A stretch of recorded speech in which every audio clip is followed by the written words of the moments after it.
귓속은 참 신기한 공간입니다. 아침에 눈을 뜨고 창문을 여는 소리, 멀리서 들려오는 새소리, 누군가의 작은 웃음소리까지. 우리는 하루에도 수천 가지 소리를 자연스럽게 받아들이며 살아갑니다.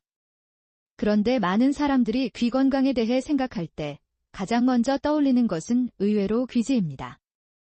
재미있는 건 귀지가 생기면 왠지 없어져야 할 것 같고, 보이면 괜히 신경 쓰이고 깨끗하게 관리해야 할 대상처럼 느껴진다는 점입니다. 마치 집 안구석에 먼지가 보이면 바로 치우고 싶어지는 마음과 비슷하죠. 하지만 귀지는 먼지와는 조금 다른 존재입니다.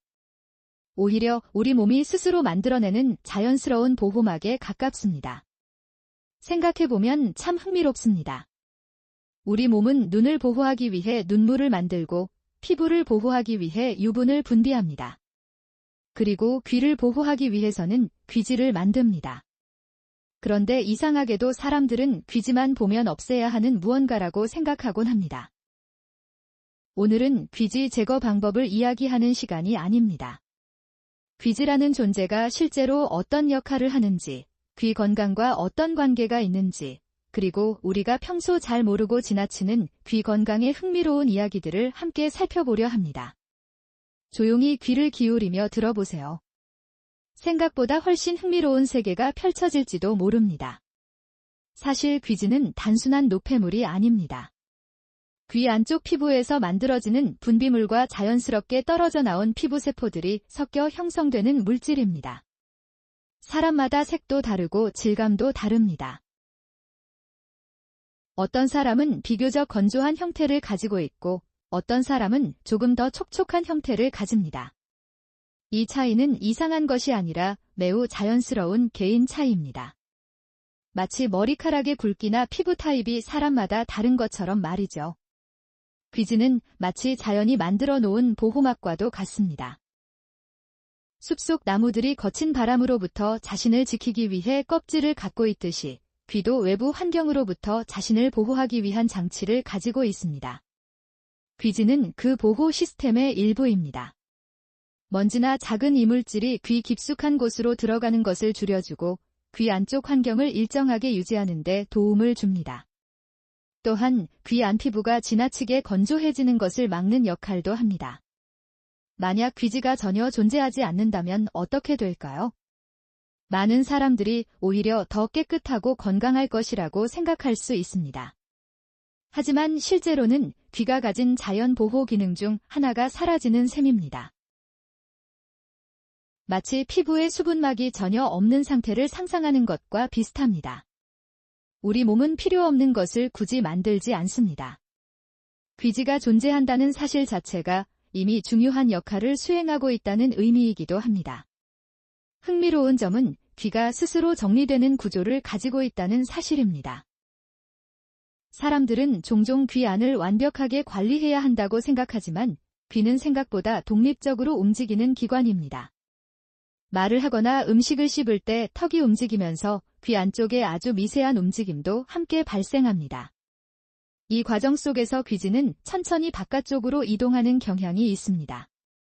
마치 아주 느린 컨베이어 벨트처럼 말이죠. 이러한 특성은 많은 사람들이 잘 모르는 부분입니다. 귀는 생각보다 스스로를 관리하는 능력이 있습니다.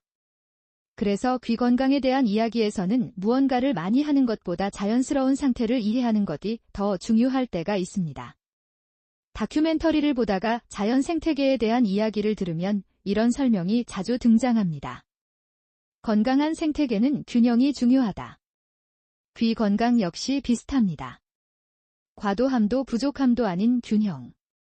귀지가 너무 특별한 존재도 아니고 무조건 없어져야 할 대상도 아닌 이유가 여기에 있습니다. 실제로 전문가들은 귀지를 몸의 정상적인 생리현상 중 하나로 설명합니다. 귀지가 존재한다는 사실만으로 문제가 있다고 볼 수는 없습니다. 우리 몸은 매일 수많은 생리적 과정을 수행합니다. 땀을 흘리고, 눈물을 만들고, 피부 세포를 교체하고, 머리카락이 자랍니다.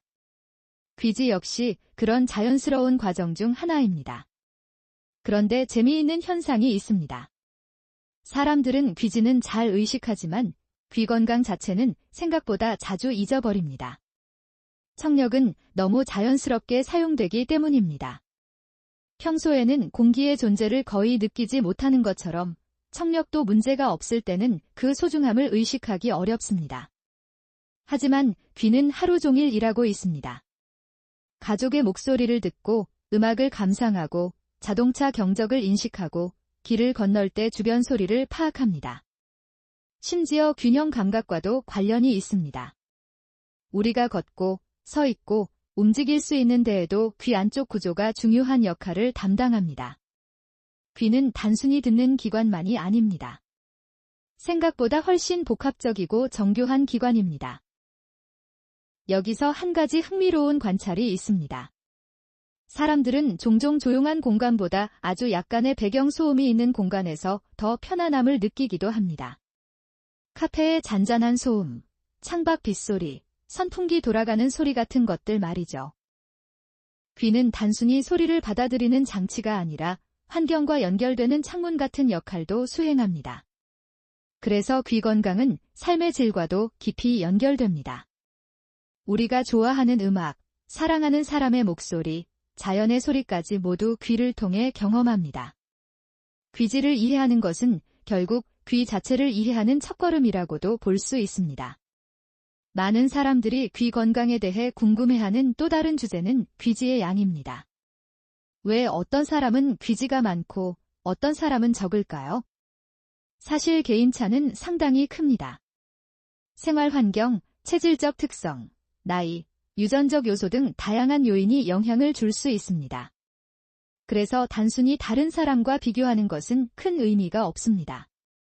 사람마다 피부가 다르듯 귀 환경도 다릅니다. 특히 유전적 특성에 따라 귀지의 형태가 다르게 나타난다는 사실은 꽤 유명한 연구 주제이기도 합니다. 세계 여러 지역 사람들을 살펴보면 귀지 유형의 분포가 다르게 나타나는 경우가 있습니다. 이는 인간의 다양성을 보여주는 흥미로운 예시 중 하나입니다. 우리는 종종 건강을 이야기할 때 모두가 똑같은 기준을 가져야 한다고 생각하지만 실제로는 개인의 차이를 이해하는 것이 더 중요합니다. 귀 건강 역시 마찬가지입니다. 귀지의 존재 자체보다 중요한 것은 전반적인 귀 상태와 편안함입니다. 만약 불편감이나 증상이 있다면 의료 전문가와 상담하는 것이 좋습니다. 이 문장은 매우 단순하지만 귀 건강 이야기에서 중요한 원칙입니다. 스스로 판단하기 어려운 부분은 전문가의 도움을 받는 것이 가장 안전합니다. 한편 귀 건강을 이야기할 때 최근 자주 언급되는 주제 중 하나가 바로 이어폰과 헤드폰 사용입니다. 현대인은 그 어느 시대보다 많은 소리를 가까이에서 듣고 있습니다. 출근길에도 음악을 듣고, 운동할 때도 듣고, 공부할 때도 듣고, 잠들기 전에도 듣습니다. 소리는 삶을 풍요롭게 만들어줍니다. 하지만 때로는 휴식도 필요합니다. 귀 역시 몸의 일부이기 때문입니다.